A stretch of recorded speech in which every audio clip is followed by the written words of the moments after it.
আসসালামু আলাইকুম দর্শক, এখনকার বাংলা সংবাদে আপনাদের সবাইকে স্বাগত জানাচ্ছি। কাবুল বিমানবন্দরে আইএসের হামলার আশঙ্কা করছে যুক্তরাষ্ট্র।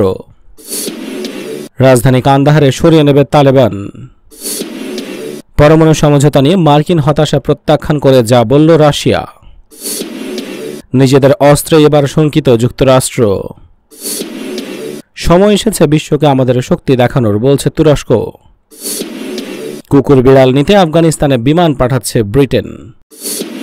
জঙ্গি গোষ্ঠী ইসলামিক স্টেট আফগানিস্তানের কাবুল বিমানবন্দরে হামলা করতে পারে বলে আশঙ্কা করছে যুক্তরাষ্ট্র।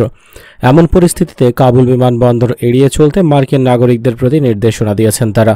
তবে কাবুলে আইএসের সম্ভাব্য হামলার বিষয়ে বিস্তারিত কিছুই জানায়নি যুক্তরাষ্ট্র। তাছাড়া আইএস প্রকাশ্যে কাবুলে হামলার কোনো হুমকিও দেয়নি। গত জুলাই তালেবান মুখপাত্র জাবিউল্লাহ মুজাহিদ উগ্র জঙ্গি গোষ্ঠী আইএসকে তাদের শত্রু বলে অভিহিত করেছিলেন। তিনি বলেছিলেন, আইএস আমাদের শত্রু এবং সব মুসলিম দেশ এই গোষ্ঠীর বিরোধী। তালেবানের সঙ্গে জঙ্গি গোষ্ঠীর কোনো রকম সম্পর্ক নেই। আফগানিস্তানে অবস্থানরত মার্কিন নাগরিকদের প্রতি নিরাপত্তা বিষয়ক একটি নির্দেশনা জারি করে বাইডেন প্রশাসনের পক্ষ থেকে বলা হয়েছে, বিমানবন্দরে হামলার আশঙ্কা থাকায় যতদূর সম্ভব ঝুঁকিপূর্ণ এলাকা থেকে তাদের দূরে থাকতে বলা হচ্ছে। সতর্কতায় বলা হয়, মার্কিন সরকারের প্রতিনিধি যাদের কাবুল বিমানবন্দরে আসতে বলবেন, শুধু তাদেরই সেখানে আসা উচিত, অন্যদের নয়। মার্কিন প্রতিরক্ষা কর্মকর্তারা বলছেন, তারা পরিস্থিতির দিকে নজর রাখছেন, বিকল্প পথ খুঁজছেন। একের পর এক শহর নিয়ন্ত্রণে নেওয়ার পর 15 আগস্ট রাজধানী কাবুল দখল করে আফগানিস্তানের ক্ষমতা গ্রহণের ঘোষণা দেয় তালেবান। তালেবান ক্ষমতায় বসার পর থেকেই কাবুল বিমানবন্দরে ভিড় করছে হাজার হাজার মানুষ। এর মধ্যে অনেক মার্কিন নাগরিকও রয়েছে। কাবুল বিমানবন্দরের প্রবেশমুখ ও আশেপাশের এলাকায় সশস্ত্র পাহারা বসিয়েছে তালেবান। ভ্রমণের বৈধ নথি না থাকা আফগানদের তারা ফিরিয়ে দিচ্ছে। কাবুল বিমানবন্দরের ভেতরে নিরাপত্তা দিচ্ছে মার্কিন বাহিনী। গতকাল মার্কিন প্রতিরক্ষা দপ্তরের এক ব্রিফিংয়ে জানানো হয়, কাবুল বিমানবন্দর থেকে মোট 17,000 লোককে সরিয়ে নেওয়া হয়েছে। তাদের মধ্যে প্রায় 2,500 জন মার্কিন নাগরিক রয়েছে। এছাড়া আফগানিস্তান থেকে প্রায় 12,000 বিদেশি এবং আফগানকে সরিয়ে আনা হয়েছে বলে জানিয়েছে ন্যাটো। আফগানিস্তানে একটি অন্তর্ভুক্তমূলক গঠন নিয়ে আলোচনা শুরুর প্রেক্ষাপটে তালেবান বলেছে, তারা দেশের রাজধানী কাবুল থেকে কান্দাহারে সরিয়ে নেওয়ার বিষয়টিও বিবেচনা করছে। তালেবানের সাংস্কৃতিক কমিশনের আব্দুল কাহার বলখি শনিবার আল জাজিরার কাছে স্বীকার করেছেন যে কাবুল বিমানবন্দর এখনও ফ্ল্যাশ পয়েন্ট হিসেবে রয়ে গেছে। তবে তিনি জানান, যে সমস্যার কারণে বিমানবন্দরের বিশৃঙ্খলার সৃষ্টি হয়েছে তার জন্য একমাত্র দায়ী যুক্তরাষ্ট্র। দেশটি হাজার হাজার লোককে সরিয়ে নিতে তাড়াহুড়া করার কারণে এই সমস্যার সৃষ্টি হয়েছে। তিনি বলেন, এই মুহূর্তে লোকজন যেভাবে বিমানবন্দরের দিকে ছুটে যাচ্ছে তা দুর্ভাগ্যজনক। আমরা সবার জন্য সাধারণ ক্ষমা ঘোষণা করেছি, এমনকি নিরাপত্তা বাহিনীর সিনিয়র সদস্য থেকে জুনিয়র সদস্যের জন্য সাধারণ ক্ষমা। যে ভয়, যে উন্মাদনা দেখা যাচ্ছে তার কোনো কারণই নেই। বলখি বলেন, নতুন সরকার গঠন নিয়ে আলোচনা চলছে। তিনি আরও বলেন, রাজধানী কাবুলকে তালেবানের জন্মস্থান কান্দাহারে সরিয়ে নেওয়ার বিষয় নিয়ে আলোচনা চলছে। তিনি বলেন, কে সরকার গঠন করবে, কে করবে না সে ব্যাপারে কিছু বলতে পারবো না, তবে অন্তর্ভুক্তমূলক সরকার গঠনের আলোচনায় চলছে। নতুন সরকার গঠনে বিলম্ব কিংবা কে নতুন তালেবান প্রশাসনের নেতৃত্ব দেবেন তা ঘোষণা করতে বিলম্ব হওয়ায় আন্দোলনটি এ নিয়ে যে কতটা অপ্রস্তুত ছিল তাই ফুটে উঠেছে। পাশ্চাত্য সমর্থনপুষ্ট বাহিনীর আকস্মিক পতনের কারণেই এমন পরিস্থিতির সৃষ্টি হয়েছে। বলখি বলেন, তালেবান নেতারা শুরুতে কাবুলে প্রবেশ করতে চাননি। তিনি বলেন, ঘটনা প্রবাহ এত দ্রুত ঘটে যে সবাই অবাক হয়ে যায়। আমরা যখন কাবুলে প্রবেশ করি তখন এ নিয়ে কোনো পরিকল্পনা ছিল না। আমরা শুরুতে ঘোষণা করেছিলাম আমরা কাবুলে প্রবেশ করতে চাই না। আমরা কাবুলে প্রবেশ করার আগে একটি রাজনৈতিক সমাধানে পৌঁছাতে চেয়েছিলাম। আমরা কাবুলে প্রবেশের আগে একটি যৌথ এবং অন্তর্ভুক্তমূলক সরকার চেয়েছিলাম। ইরানের পরমাণু সমঝোতা পুনরুজ্জীবনের সম্ভাবনাকে অত্যন্ত জোরালো বলে উল্লেখ করেছে রাশিয়া। আমেরিকা এই সমঝোতার ভবিষ্যৎ সম্পর্কে সংশয় প্রকাশ করে বক্তব্য দেওয়ার একদিন পর মস্কো এই সম্ভাবনার কথা জানালো।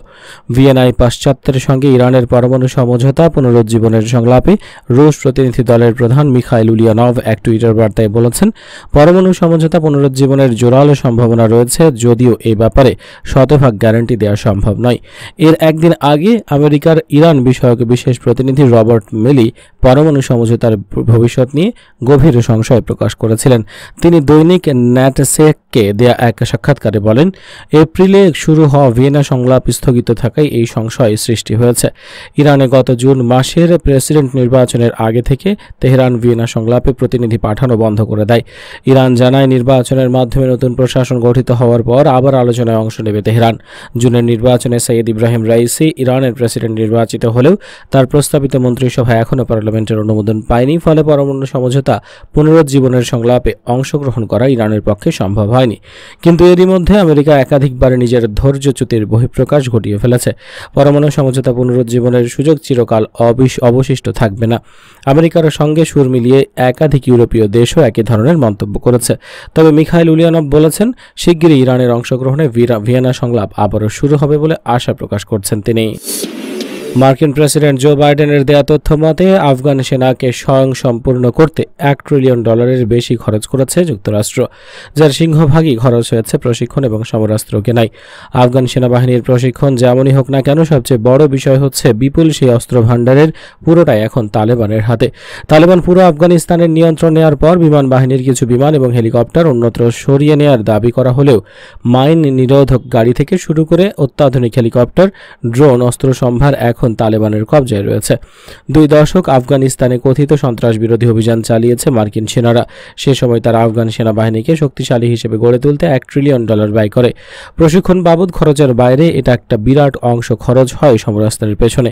বলা হচ্ছে, এই অস্ত্র ভাণ্ডারই এখন যুক্তরাষ্ট্রসহ পশ্চিমা দেশগুলোর মাথা ব্যথার কারণ হয়ে দাঁড়িয়েছে। কিছুদিন আগে M4 কার্বাইন, M16 রাইফেল হাতে তালেবান যোদ্ধাদের ছবি সামাজিক যোগাযোগ মাধ্যমে ছড়িয়ে পড়ে।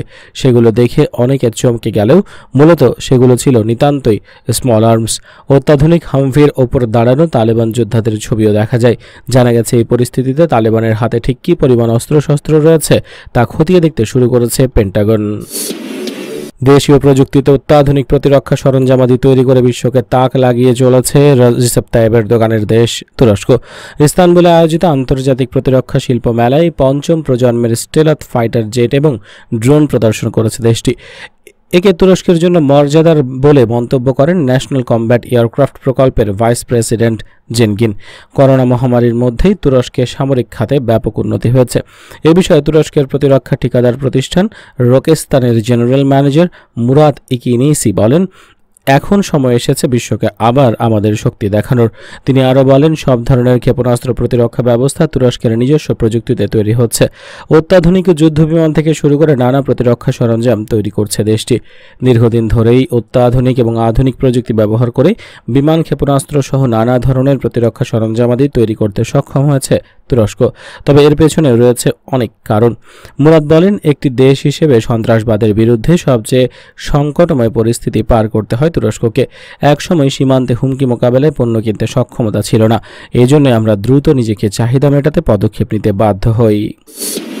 এবার আফগানিস্তান থেকে শতাধিক কুকুর বিড়াল সরিয়ে নিতে কাজ করছে ব্রিটেন। 140টি প্রাণী নিতে বিমান পাঠাচ্ছে দেশটি। আফগানিস্তানে পশু সেবামূলক দাতব্য সংগঠন পরিচালনা করে আসছিলেন ব্রিটিশ নৌবাহিনীর সাবেক সদস্য পল ফার্থিং।